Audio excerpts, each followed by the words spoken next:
Are you thinking of turning your poker hobby into a profession?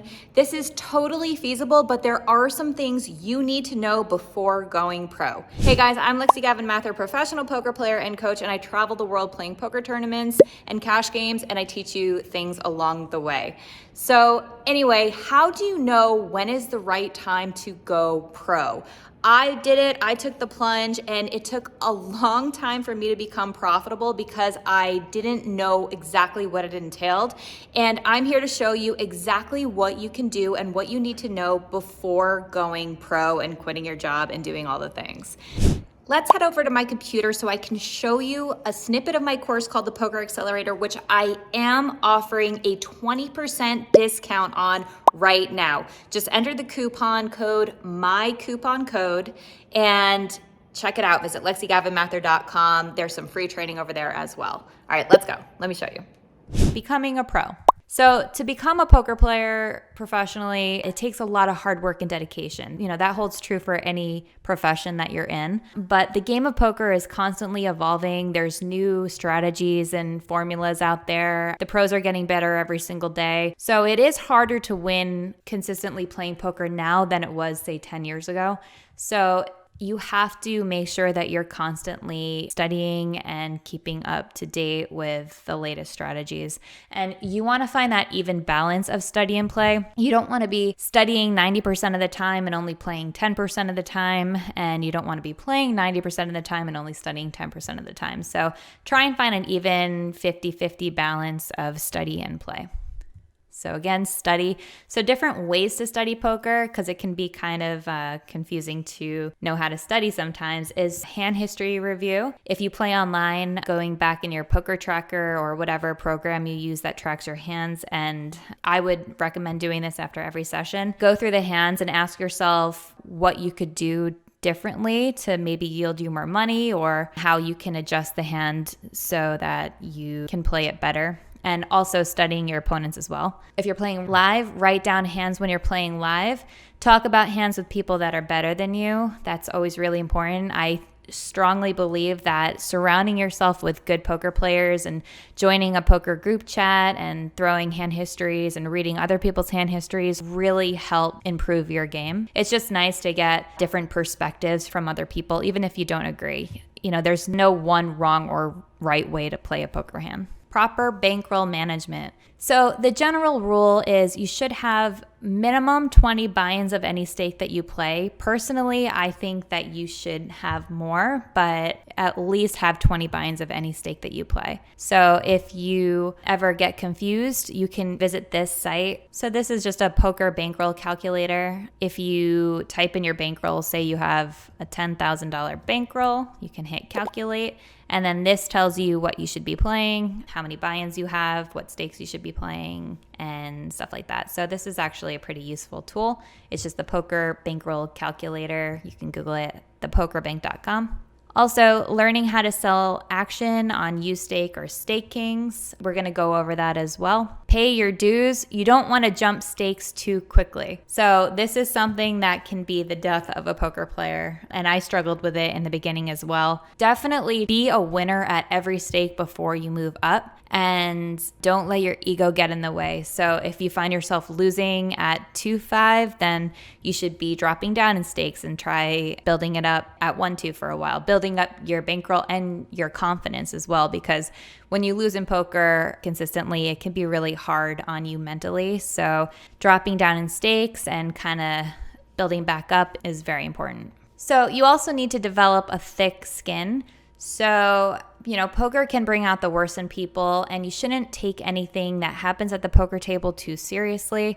You're dealing with a game where you're taking people's money and you're fighting for pots and stuff, so it can bring out the worst in people. So if anything is said to you that's hurtful, you should try and just brush it off and understand that they could just be speaking out of emotion, of losing a pot or whatever. So definitely develop a thick skin, especially if you're a woman. I think that women get we hear a lot of things at the poker table. I did a whole presentation on women in poker in another webinar, so check that out if you're interested. Definitely develop a thick skin, and Poker is a very emotional game. So you really should try and not let losses get to you too.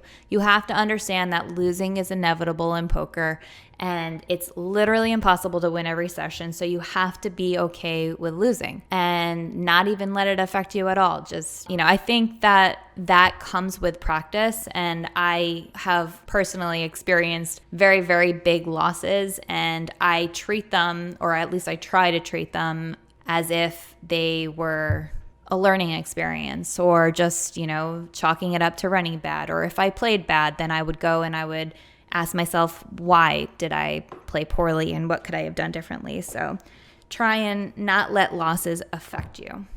So it's also very important, if you're thinking about becoming a pro, is to get the support of your loved ones. So in the beginning, I started playing professionally about 12 years ago.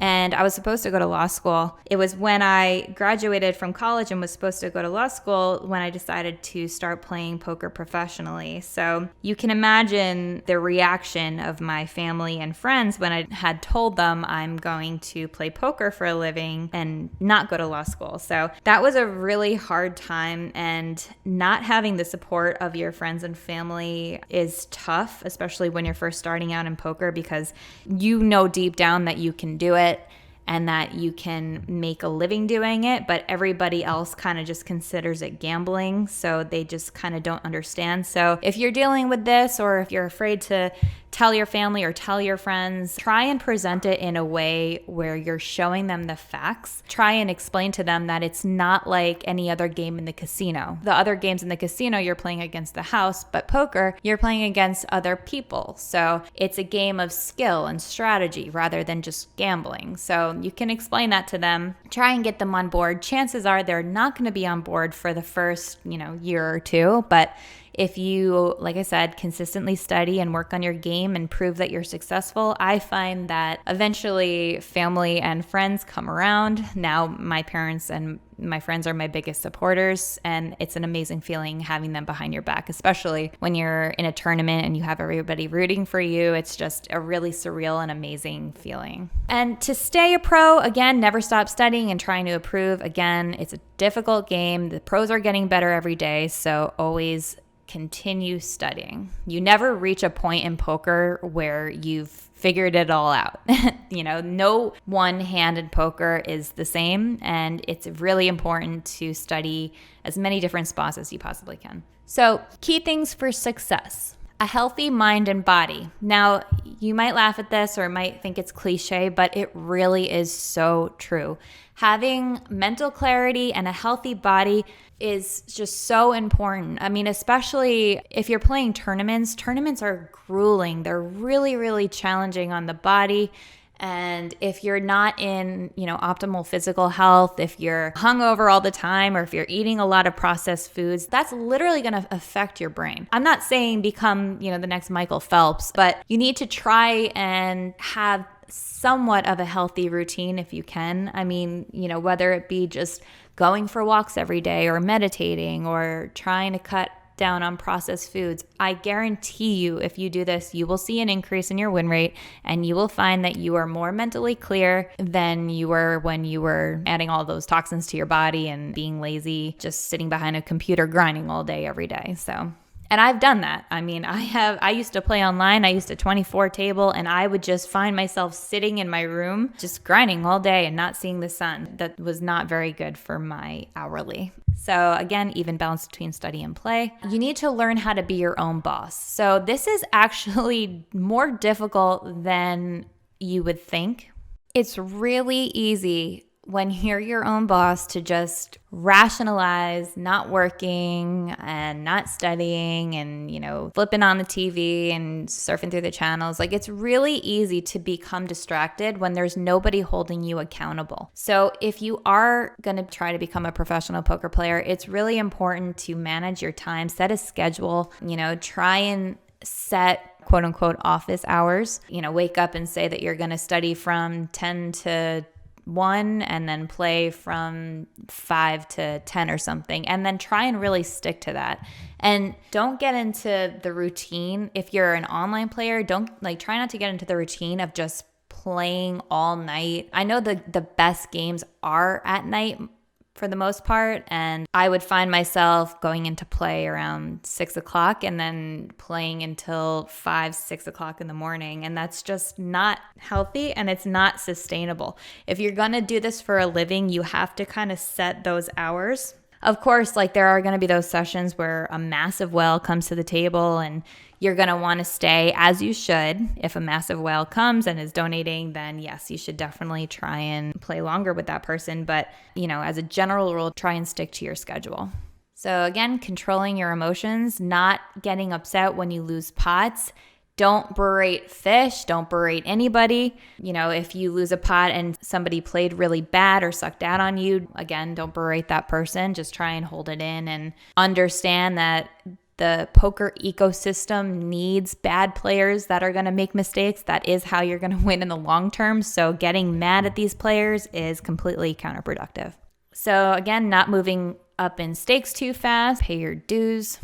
And moving down in stakes when you should, and then get enough sleep. So I am a very strong believer that sleep is so important in poker. If I don't get a lot of sleep and I'm supposed to play the next day, if it's a cash game, I'll just not play because I never play as well when I'm sleep deprived. Now with tournaments, it's kind of a different animal. You have no choice if you make a day 2 or something or day 3. And it's very difficult to kind of unwind at the end of the night after a long tournament day. So I do understand that it can be harder to get sleep that night, especially if you're deep on like a day 3 or day 4 and there's cameras in your face and everything. So it's really important to try and do whatever you can to unwind at the end of the night, take a bath, do some meditating, and try and really get some sleep. And if you don't get sleep and you have the ability or option not to play the next day, then that's what I would recommend. And again, get the support from your loved ones. Mindset is just incredibly important. You need to be in the right frame of mind. Discipline, you need to discipline yourself, stick to the hours, try not to live a lazy, unhealthy lifestyle. And again, losing is inevitable in poker. So don't think in terms of dollars in cash games. Instead, think in terms of betting units. And I guess the same thing goes in tournaments too. You don't want to ever think, oh my God, this is a $5,000 pot. I have to fold because it's just way too much money for me. Or this is a $10,000 buy-in tournament. I need to, make this fold here. I mean, there are situations like if it was the main event and you're on day 1 with a bajillion big blinds and you have pocket kings and someone like 4-bets you, you could consider folding in that spot sometimes because it's the main event. So there are exceptions to that rule, but in general, don't think in terms of dollars, think in terms of betting units, because once you can learn how to wrap your brain around that, then you're gonna find yourself making more correct plays than if you were thinking in terms of dollars. You're going to be making more plays based on emotions. So yeah, it's very important to think in terms of betting units and putting your ego aside. Ego, I say ego is the silent killer of poker players. It is going to make or break you. And for a while, I struggled with this myself. If somebody is 3-betting you relentlessly or being really aggressive towards you or being mean to you at the table, don't play personal poker.